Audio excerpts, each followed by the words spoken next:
งามเท่ดียามยิ้มก็หวานจับใจ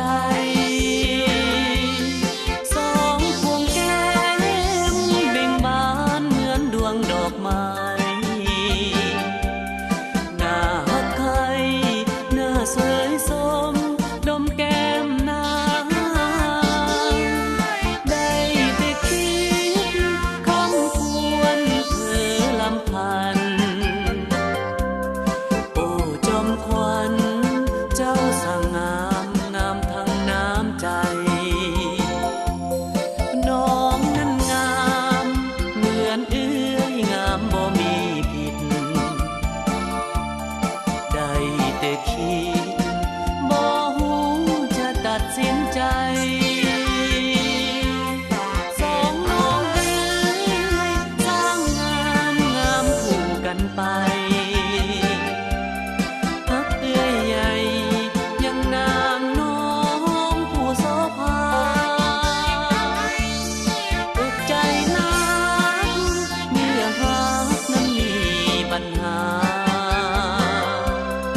ยากนักหนา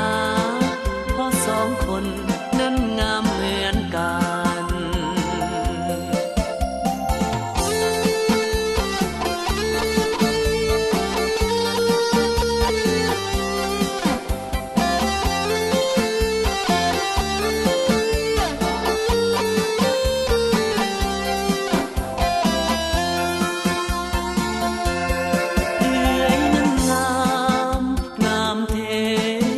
มีเสน่ห์งามเท่ดียามยิ้มก็หวานจับใจสองพวงแก้มเบ่งบานเหมือนดวงดอกไม้หน้าฮักใครหน้าสวยสมดมแก้มนางได้แต่คิดคำควรลำพัน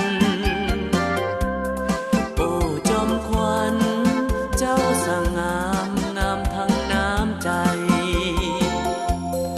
น้องนั้นงามเหมือนเอื้อยงามบ่มีผิดได้แต่คิดบ่หูจะตัดสินใจ